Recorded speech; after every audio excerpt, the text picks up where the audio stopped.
बच्चों, स्वागत है आपका ये गुरुकुल में। अभी तक अपन ने जो चैप्टर पढ़ा उसका नाम था किरण प्रकाशिकी, और अब जो अपन पढ़ने वाले हैं उस चैप्टर का नाम है प्रकाश की प्रकृति। अभी तक अपन ने किरणें पढ़ी थी, उन किरणों से कौन कौन से प्रभाव हो रहे थे वो पढ़े थे। तो अभी तक जो अपन ने पढ़ा, जो अभी तक अपन ने जो पढ़ा है वो कौन कौन से प्रभाव है? परावर्तन और अपवर्तन। परावर्तन अपन ने किस किस से पढ़ा है? दर्पण से, ठीक है ना। दर्पण से परावर्तन पढ़ा है, गोलीय दर्पण पढ़े अपन ने दो, और उसके बाद अपन ने लेंस पढ़ा है, और फिर प्रिज्म पढ़ा है, और फिर प्रकाश के जो भी गुण है वो अपन ने प्रकीर्णन पढ़ा है, ठीक है ना। अब जो अपन इस चैप्टर में पढ़ने वाले हैं वो अपन क्या पढ़ेंगे? प्रकाश की प्रकृति कैसी होती है, आखिर प्रकाश होता कैसा है, ये सारी चीजें अपन अब इस चैप्टर में पढ़ने वाले हैं। तो इसके लिए अपन को थोड़ी सी इसकी कहानी सुननी पड़ेगी, ठीक है। तो सबसे पहले जब प्रकाश को समझा जाने लगा कि प्रकाश कैसा होता है, तो सर्वप्रथम प्रयास किया किसने? न्यूटन ने। न्यूटन ही करेंगे क्योंकि सबसे पहले वही करते थे पहले सब। तो न्यूटन ने क्या कहा कि जो प्रकाश होता है वो कैसा होता है? छोटी छोटी कणिकाओं के रूप में होता है। ये कणिकाएं जो है सभी दिशाओं में प्रकाश की चाल से गति करती हैं। इन कणिकाओं से, इस कणिका के सिद्धांत से, जो न्यूटन का कणिका सिद्धांत था, सबसे पहले कौन सा सिद्धांत दिया गया? कणिका सिद्धांत। किसने दिया? न्यूटन ने, ठीक, ये याद रखना है इसमें। और इस सिद्धांत से कौन कौन सी घटनाओं को समझाया जा सका? तो न्यूटन के कणिका सिद्धांत से कौन कौन सी घटनाओं को समझाया जा सका? सबसे पहली परावर्तन, दूसरी अपवर्तन। इन घटनाओं को तो किससे समझाया जा सका? न्यूटन के कणिका सिद्धांत से। तो फिर कौन कौन सी घटनाओं को नहीं समझाया जा सका? तो नहीं समझाया जा सका वो कौन सी है? व्यतिकरण, विवर्तन, ध्रुवण। ये जो सारी घटनाएं हैं इनको इससे नहीं समझाया जा सका। न्यूटन के समकालीन एक वैज्ञानिक और थे जिनका क्या नाम था? हाइगेन्स। क्या नाम था? हाइगेन्स। हाइगेन्स ने उसी समय पर न्यूटन के काल में ये बताया था कि जो प्रकाश है वो तरंग के रूप में हो सकता है। किसके रूप में हो सकता है? तरंग के रूप में। और ये सभी दिशाओं में तरंग जो है, मतलब जो प्रकाश है किसके रूप में गति करता है? तरंगों के रूप में, प्रकाश की गति से। अब उस समय क्या था कि खाली यांत्रिक तरंगे ज्ञात थी। अपन को पता है यांत्रिक तरंगे जो होती हैं उनको संचरण के लिए कहीं की आवश्यकता होती है? माध्यम की। तो उस समय पर चक्कर पड़ गया कि भाई जो यांत्रिक तरंगे होती है उनको तो माध्यम की आवश्यकता होती है। तो सूरज से पृथ्वी तक तो बीच में कोई माध्यम है ही नहीं, तो उसने एक काल्पनिक माध्यम की कल्पना करी जिसका नाम क्या था? ईथर। क्या नाम था इसका? ईथर। तो इस जो हाइगेन्स है ना, उसने क्या क्या कल्पना की वो ध्यान रखनी है। तो हाइगेन्स ने सबसे पहले तो माध्यम जो था कौन सा लिया? ईथर। इसका घनत्व बहुत कम होता है, उसने माना है बहुत कम होता है, मतलब इसका द्रव्यमान लगभग नगण्य माना उसने, ठीक है। ये सभी जगह पर समान रूप से फैल सकता है, ये उसने माना। उसने कहा कि जो इसमें प्रकाश है वो बहुत तेजी से गति कर सकता है, ये उसने माना। इसकी प्रत्यास्थता जो है बहुत अधिक है, ये भी उसने माना, ठीक है ना। लेकिन बाद में तो पता चल ही गया था, जब विद्युत चुंबकीय तरंगों की खोज हुई तो तब पता चल गया था कि भाई इतर कुछ नहीं होता, वहां पर तो कोई माध्यम नहीं है। और जब पता लग गया था भी प्रकाश तरंगे जो है किस रूप में रहती है? विद्युत चुंबकीय तरंगों के रूप में। विद्युत चुंबकीय तरंगे भी अपन बाद में पढ़ने वाले हैं। तो इसमें क्या याद रखना है? माध्यम कौन सा होता है? ईथर। इसका घनत्व क्या होता है? बहुत कम। इसकी प्रत्यास्थता जो है ये बहुत ज्यादा, प्रत्यास्थता बहुत ज्यादा होती है, ठीक है। घनत्व बहुत कम होता है। और इसमें उसने सूत्र दिया कि भाई जो वेग है प्रकाश का वो किस सूत्र से निकाल सकते हैं अपन? प्रत्यास्थता बटे में घनत्व, माध्यम का, माध्यम की प्रत्यास्थता बटे में माध्यम का घनत्व। तो देखो माध्यम का घनत्व तो बहुत कम हो, प्रत्यास्थता ज्यादा होगी तो ये वाली क्वांटिटी अपने आप ज्यादा हो जाएगी, तो वेग क्या होता है इसमें बहुत ज्यादा आता है। अब ये सारी चीजें उसने उसी समय पर बता दी थी, कब? न्यूटन के समय पर। लेकिन न्यूटन क्या था उस टाइम पे? बहुत रुतबे वाला आदमी था, सब साइंटिस्ट उसकी माला जपते थे, उसने बहुत बड़े बड़े कारनामे कर रखे थे, पहले न्यूटन के गति के नियम दे रखे थे, पूरी मैकेनिक्स उसने बनाई थी, यांत्रिकी, ठीक है ना। तो इतने बड़े वैज्ञानिक की बात को कैसे ठुकराए? तो उस टाइम पे सभी ने लगभग किस सिद्धांत को माना? कणिका सिद्धांत को ही माना, ठीक है। तो लगभग 100-150 सालों तक कुर्सी पर कौन सा सिद्धांत बैठा रहा? कणिका सिद्धांत। लेकिन कुछ तो नहीं था, फिर आए कौन? मैक्सवेल। उन्होंने किया विद्युत चुंबकीय तरंगों की खोज। तो उन्होंने जब बताया कि प्रकाश किसके रूप में होती है? विद्युत चुंबकीय तरंगों के रूप में, प्रयोगों द्वारा उन्होंने सिद्ध कर दिया। तो फिर हाइगेन के सिद्धांत को भी मान्यता मिल गई, ठीक है ना। तो अब अपन जो पढ़ने वाले हैं इसमें, वो पढ़ने वाले हैं हाइगेन का सिद्धांत और हाइगेन की द्वितीयक तरंगिकाओं का सिद्धांत। और देखो इसके बाद जो है ना हाइगेन्स के सिद्धांत, अब कहानी यही खत्म होने वाली नहीं है ये। जब हाइगेन्स ने कहा कि प्रकाश क्या होता है? तरंग प्रकृति का होता है, तो उसके बाद एक और समस्या आने लगी। कुछ समय के बाद एक प्रयोग हुआ जिसका नाम था प्रकाश विद्युत प्रभाव, ठीक है। अब प्रकाश विद्युत प्रभाव को समझाने में जो ये प्रकाश का तरंग सिद्धांत है, ये तरंग प्रकृति जो है ये बिल्कुल विफल साबित हुई, ठीक है ना। तो ये जो प्रकाश का विद्युत प्रभाव है तो ये अपन बाद में पढ़ने वाले हैं।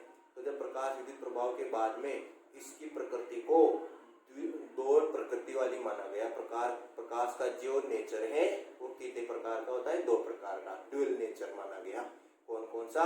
कि भाई ये कभी कभी तो तरंग की तरह व्यवहार करता है और कभी कभी किसकी तरह व्यवहार करता है? ये कणों की तरह व्यवहार करता है। तो वो जो कण सिद्धांत है वो अलग है न्यूटन के कणिका सिद्धांत से, उसमें फोटोन वाला सिद्धांत दिया गया था, वो अपन पूरा चैप्टर पढ़ेंगे 13वां, ठीक है। यहाँ अपन अब पढ़ने वाले हैं हाइगेन का तरंग सिद्धांत। उसने क्या कहा, कैसा उसका सिद्धांत था, वो सारी चीजें अपन अब पढ़ने वाले हैं। तो सबसे पहले हाइगेन ने क्या कहा कि जो प्रकाश तरंगे हैं वो किसके रूप में संचरित होती हैं? तरंगाग्र के रूप में। किसके रूप में संचरित होती हैं? तरंगाग्र के रूप में, सभी दिशाओं में समान वेग से। अब ये तरंगाग्र क्या होता है? सबसे पहले तो अपन इसको समझ लेते हैं। तो सबसे पहले आता है अपना टॉपिक तरंगाग्र। तरंगाग्र, अब देखो इसको अंग्रेजी में वेवफ्रंट बोलते हैं। तरंगाग्र क्या होता है? हाइगेन्स कहते हैं कि जब किसी स्रोत से प्रकाश की किरणें या प्रकाश निकलता है तो किसके रूप में निकलता है? तरंगाग्र के रूप में। तो किसी समय पर, जैसे मान लो अगर एक कोई स्रोत है तो किसी समय पर, एक समय पर स्थित सभी जो प्रकाश की जो किरणें हैं, इन सभी बिंदु, अगर मतलब किसी समय पर अपन प्रकाश के कुछ बिंदु ले लें तो इन सभी बिंदुओं का अगर अपन बिंदुपथ बना दे, इन सभी बिंदुओं का बिंदुपथ ये क्या कहलाएगा? अपना तरंगाग्र कहलाएगा। ये कहता है कौन? हाइगेन, कि अगर किसी समय पर समान कला में स्थित, ये ध्यान रखना है, समान कला में स्थित जितने भी बिंदु हैं प्रकाश के, उन सभी बिंदुओं का अगर क्या लिया जाए? उन सभी बिंदुओं का बिंदुपथ बनाया जाए तो उस बिंदुपथ को अपन क्या बोलेंगे? तरंगाग्र बोलेंगे। तो ये जो बिंदुपथ है, यहाँ से स्रोत से ये सारे किसी समय पर यहाँ पर पहुंच गए ये कण, ये बिंदु, तो इन बिंदुओं का बिंदुपथ बनाया तो एक गोला बना, तो ये क्या है? गोला तरंगाग्र है। तो ये गोला कब बना? जब बिंदु क्या है? स्रोत क्या है? अपना बिंदुवत, ठीक है ना। तो जो सबसे पहला तरंगाग्र आता है अपना, वो कौन सा आता है?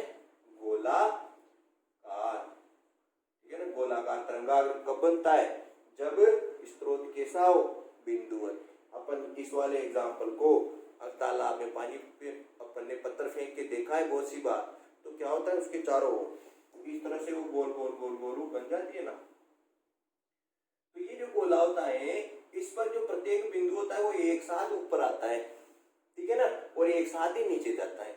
इसका क्या मतलब है, ये सारे के सारे जो बिंदु है ना ये समान कला में होते हैं। कौन सी कला में होते हैं, ये समान कला में। तो ये सारे बिंदु समान कला में है, तो इनको अगर अपन क्या बोलेंगे कि ये किसमें, तरंगाग्र, इनका ये जो बिंदु पथ बनाया इनका अपने ये क्या है, तरंगाग्र। तो वो जो लहर उठ रही है ना चारों ओर गोलाकार, उस लहर को अपन क्या बोलेंगे, तरंगाग्र बोलेंगे।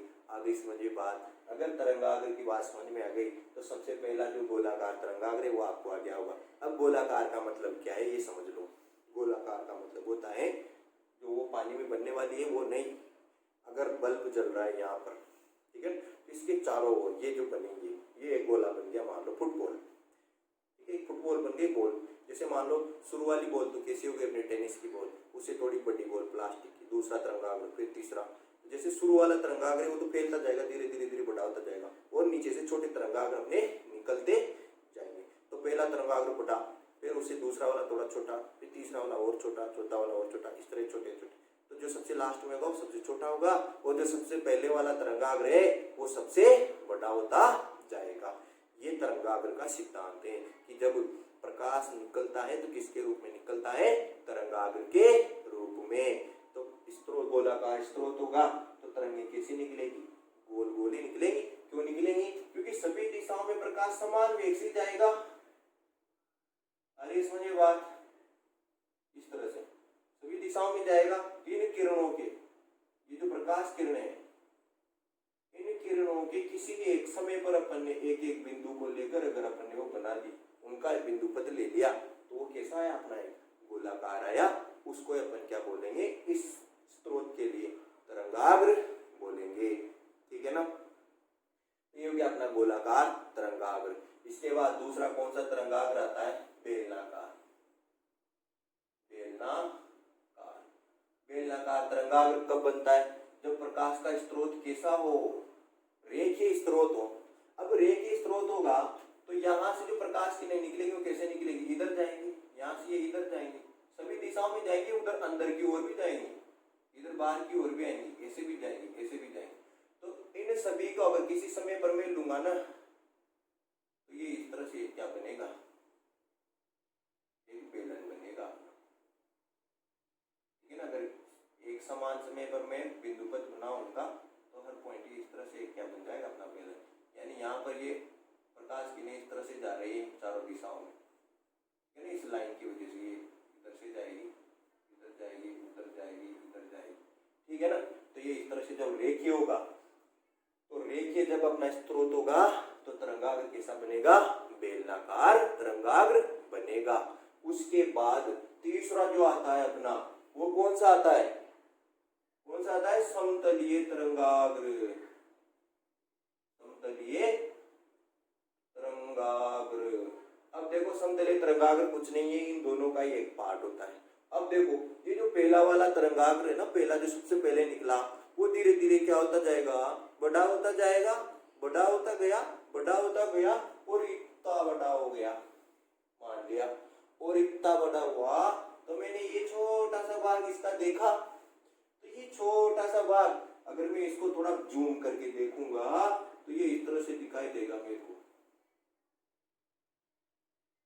और इसका स्रोत में जैसे मान लो यहाँ मान लो, तो ये देखो ये इस तरह से दिखाई देगा। तो ये क्या है, समतली तो है, ठीक है ना। तो जब गोलाकार या बेलनाकार स्रोत जो है या तरंगाग्र जब बहुत बड़ा हो जाता है तो इसका एक छोटा भाग अपन को किसकी तरफ प्राप्त होता है, एक समतलीय तरंगाग्र के रूप में प्राप्त होता है। तो उसको अपन क्या करते हैं, समतलीय तरंगाग्र करते हैं। इसके बाद उसने कौन सा सिद्धांत दिया है, एक और द्वितीयक तरंगिकाओं का सिद्धांत। तो द्वितीयक तरंगिकाओं का सिद्धांत क्या है, देखो वो भी समझ लो, बहुत आसान है। तरंगाग्र का अगर समझ में आ गया तो द्वितीयक तरंगिकाओं का तो बहुत आसान है। तो द्वितीयक तरंगिकाएं क्या होती है, देखो उसने कहा कि तरंगाग्र पर जो प्रत्येक बिंदु है, जैसे ये पहला तरंगाग्र बना, पहला तरंगाग्र बन गया, इसके प्रत्येक जो बिंदु है, ये बनता है द्वितीयक स्रोत की तरह। एक नया प्रकाश स्रोत बन गया है यहाँ पर। जो पहला तरंगाग्र है इसके जितने भी बिंदु हैं अब ये काय की तरह व्यवहार करेंगे, नए प्रकाश स्रोत की तरह। अब नए प्रकाश स्रोत की तरह अगर ये कार्य करेंगे तो ये सबके सब फिर से तरंगाग्र निकालेंगे, इसे निकालेंगे कि नहीं निकालेंगे? ये इनके तरंगाग्र निकल गए,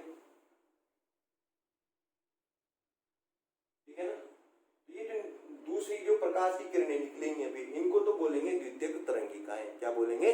द्वितीयक तरंगिकाएं।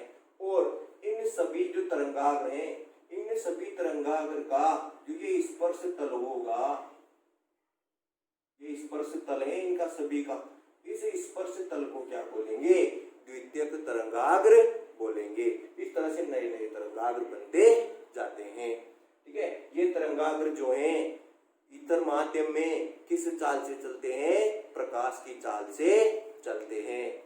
अब इनसे जो तरंगाग्र वाला सिद्धांत है या प्रकाश का तरंग सिद्धांत है, इससे कौन कौन से जो प्रकाश के गुण है या जो प्रकाश के अपन ने पढ़े अभी तक जो भी गुण, कौन कौन से गुणों की व्याख्या हो सकती है, तो वो देख लो। तरंगाग्र के सिद्धांत से कौन कौन सी होती है? व्यतिकरण, जो परावर्तन अपवर्तन है वो तो होते ही है, परावर्तन अपवर्तन ये तो होते ही है। साथ में व्यतिकरण, विवर्तन, ध्रुवण, इन सभी गुणों की भी व्याख्या तरंग सिद्धांत से हो जाती है। तो ये सारे के सारे जो टॉपिक है ना, ये अपन इसी चैप्टर में पढ़ने वाले हैं। व्यतिकरण क्या होता है, विवर्तन क्या होता है, ध्रुवण क्या होता है, ये सब तो अपन सबसे पहले पढ़ेंगे अपन परावर्तन और अपवर्तन, ठीक है। तो जो सबसे पहला जो डेरिवेशन लाइक टॉपिक है, जो बढ़िया करने लायक टॉपिक है, वो ये दोनों है, ठीक है ना। अभी यहाँ तक तो अपन को याद रखना है केवल कि तरंगाग्र क्या होता है। तरंगाग्र समझ में आना चाहिए। तरंगाग्र वो जो चारों तरफ जा रहा है ना गोला या बेलनाकार रूप में, उसको तरंगाग्र अपन बोलेंगे। वो पूरी की पूरी पृष्ठ जाएगी, यूं नहीं कि एक लाइन जाएगी, लाइन नहीं, पूरा का पूरा पृष्ठ ऐसे जा रहा है, फैलता जा रहा है, उसको अपन क्या बोलेंगे? तरंगाग्र बोलेंगे, ठीक है ना। अब देखो सबसे पहले जो आता है वो क्या आता है अपना हाइगेन के सिद्धांत से परावर्तन की व्याख्या। सबसे पहले काय की व्याख्या आती है? परावर्तन की व्याख्या, यानी समतल सतह से परावर्तन किस प्रकार से होता है। ये समझ में आ गया हो तो इसका एक और डायग्राम इस तरह से, अगर समतल है, ये जो सतह है ये स्रोत हो गए, द्वितीयक स्रोत, ये इस तरह से तरंगाग्र निकालेंगे। अगर ये तरंगाग्र निकालेंगे तो इनकी जो कॉमन पृष्ठ है ये वाला क्या होगा? अपना द्वितीयक तरंगाग्र होगा, ठीक है ना। इधर भी बनेगा ये इस तरह से, इनका केंद्र ये दो चित्र है अपने सिलेबस में, इन दोनों को देख लेना बुक से, ठीक है ना। और अगर किसी को नोट्स चाहिए हो हैंड रिटन तो वो मेरे से कांटेक्ट कर ले। कांटेक्ट नंबर मैंने स्क्रीन पे जो थंबनेल लगाया हुआ है उसको भी दिए हुए हैं, तो वो मेरे व्हाट्सएप नंबर है, उस पर कॉल कर सकते हैं। अब इसके बाद जो है अपन समझने वाले हैं हाइगेन के सिद्धांत से जो समतल पृष्ठ है उससे परावर्तन को समझेंगे कि भाई जो तरंगाग्र का सिद्धांत है, जो तरंगे हैं, क्या तरंगों से ही परावर्तन का समझना सही है। अपन ने जो पहले पढ़ा था ना अपवर्तन परावर्तन, वो तो अपन ने सीधी कण मान के किया था, भाई ये कण आए इधर से टकराए इधर चले गए, आपतन कोण बराबर परावर्तन कोण हो गया, ठीक है। ये अपन ने पढ़ लिया। प्रकाश की किरण क्या थी? कण थी। अब अपन क्या पढ़ने वाले हैं? तरंग के रूप में इसको मानेंगे। तरंगाग्र के रूप में प्रकाश आएगा और वापस जाएगा, तो क्या उसमें भी आपतन कोण और परावर्तन कोण बराबर होते हैं या नहीं, ये अपन को सिद्ध करना है। अगर आपतन कोण और परावर्तन कोण को अपन ने बराबर सिद्ध कर दिया तो अपना क्या हो जाएगा? ये नियम सिद्ध हो जाएगा कि भाई जो प्रकाश की तरंगे हैं, वो जो प्रकाश किरणें हैं वो तरंगों के रूप में होती हैं और उसने परावर्तन को व्याख्या कर दी। इसी तरह अपवर्तन की भी व्याख्या अपन करवाएंगे। तो देखते हैं परावर्तन में क्या होता है। अब देखो परावर्तन के लिए बहुत सिंपल सा चित्र है कि भाई जो प्रकाश है वो तरंगाग्र के रूप में संचरित होता है। तो उस तरंगाग्र की जो द्वितीयक तरंगिका उसके सिद्धांत है, उसकी क्या विशेषता थी कि जो प्रकाश जो तरंगाग्र होता है, ये जैसे मान लीजिए गोलीय तरंगाग्र है, ये बेलनाकार तरंगाग्र है, ये समतल तरंगाग्र है। तो तरंगाग्र के लंबवत, जैसे गोलाकार है तो इसका लंबवत तो त्रिज्यीय होगा इस तरह से, इसका भी इस तरह से होगा, ठीक है ना, या यहाँ पर डालो तो इस तरह से, ठीक है ना, और इसका लंबवत हमेशा इस तरह से होगा। तो तरंगाग्र के लंबवत जो रेखा खींचते हैं अपन, ये हमेशा तरंग संचरण की दिशा होती है और इसे हमेशा अपन क्या करते हैं, प्रकाश किरण करते हैं। तो ये वाली जो लाइन है ये क्या है, प्रकाश किरण है। ये अपना द्वितीयक तरंगी का सिद्धांत करता है, ठीक है। अब इसके आधार पर अपन जो प्रकाश की जो दोनों घटना है, परावर्तन और अपवर्तन, उनको समझ लेते हैं। तो सबसे पहली क्या है अपनी, समतल पृष्ठ से परावर्तन। अब समतल पृष्ठ से जो परावर्तन है बहुत आसान है, कुछ भी याद नहीं रखना है, बहुत सिंपल सी चीज याद रखनी है। देखो ये अपना पृष्ठ हो गया, इस पर प्रकाश किरण आती तो एक ही, अपन जब परावर्तन अपवर्तन कराते थे तो उसमें भी परावर्तन इस तरह से होता था, अपन तिरछी लाते लाइन को ताकि आपतन कोण परावर्तन कोण बन सके। तो यहाँ पर अब तिरछा कोण आएगा, तरंगाग्र आएगा। तो यहाँ पर अपन एक आपतित तरंगाग्र लेंगे AB। तो अपना एक आपतित तरंगाग्र है AB, कौन सा है, ये AB एक तरंगाग्र है अपना, ये A पॉइंट, ये B पॉइंट, ठीक है। इन दोनों पॉइंट्स पे अगर मैं इनके लंबवत लाइनें खींचूं तो वो अपन को तरंग संचरण की दिशा बता देगा। यानी ये लाइन लंबवत हो गई पहली और ये लाइन हो गई अपनी दूसरी, ठीक है ना। ये दोनों क्या है, यहाँ पर लंबवत है, ये भी लंबवत है, ठीक है, ये दोनों लंबवत हो गए।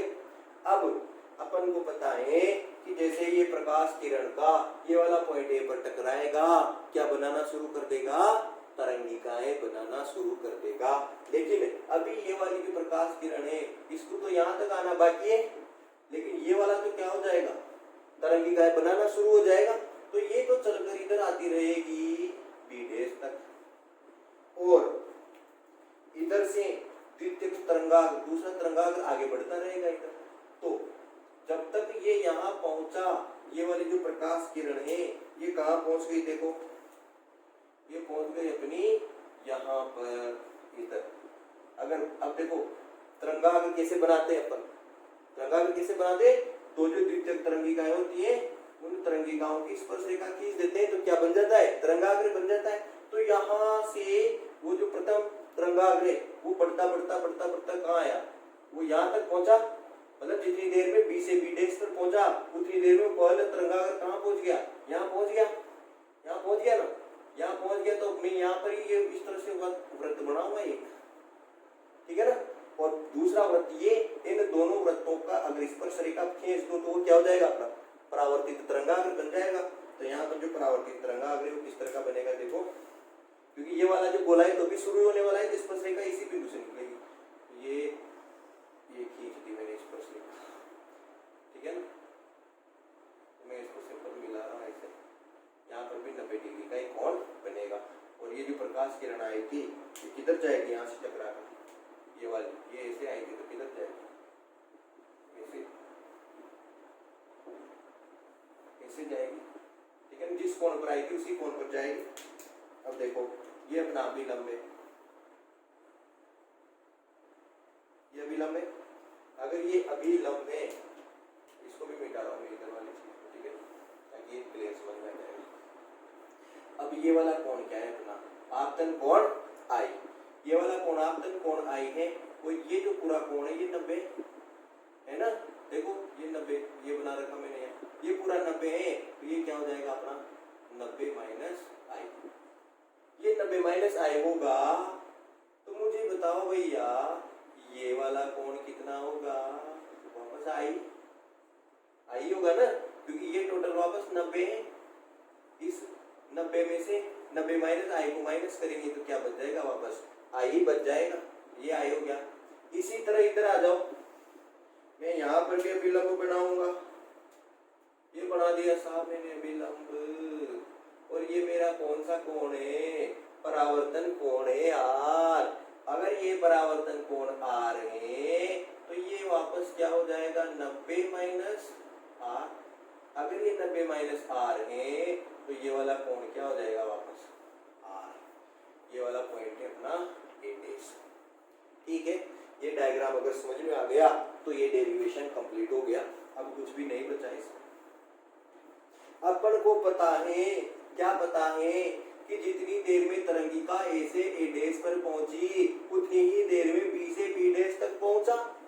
अब अगर यहाँ से यहाँ तक का समय में टी मान लू स्मॉल, यानी ए से ए डैश और बी से बी डैश का टाइम अगर टी है तो ए डैश की जो दूरी होगी वो क्या हो जाएगी, चाल इंटू में समय। दूरी बराबर चाल गुणा समय। ये v क्या है, प्रकाश की चाल है इस माध्यम में v।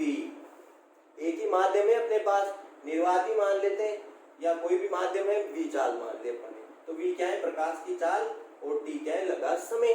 तो ए डैश और बी डैश ये भी क्या हो जाएगी, v इंटू में। ये दो समीकरण अगर समझ में आ गई तो ये सवाल हो गया। अब देखो, अब अपन को दो त्रिभुज लेने हैं। एक तो ये वाला त्रिभुज, कौन कौन सा, त्रिभुज ए बी डैश व त्रिभुज ए डैश और बी डैश। दोनों में देखो ये वाला कोण भी 90 है और ये वाला कोण भी 90 है, यानी कि कोण ए बी डैश बराबर कोण ए डैश बी डैश बराबर 90 डिग्री। दूसरा देखो ये दोनों चीज बराबर है, यानी ए डैश बराबर बी डैश, यानी ए डैश कौन सा है, इस वाले त्रिभुज की, और इस वाले त्रिभुज की कौन सी आ गई, कौन सी वाली लाइन आ गई अपने बराबर, ए डैश किसके बराबर है, इसके। तो ये वाली लाइन किसके बराबर आ गई, इसके। तो अपनी बी डैश बराबर ए डैश, इस समीकरण नंबर 2 ये ए। और ये देखो ए बी डैश ये दोनों में ही बराबर है, ए बी डैश बराबर ए बी डैश। ये क्या है, कॉमन उभयनिष्ठ। अपन ने 10वीं में पढ़ा हुआ है सर्वांग समता का नियम, भुजा भुजा कोण नियम, ठीक है ना। ये भुजा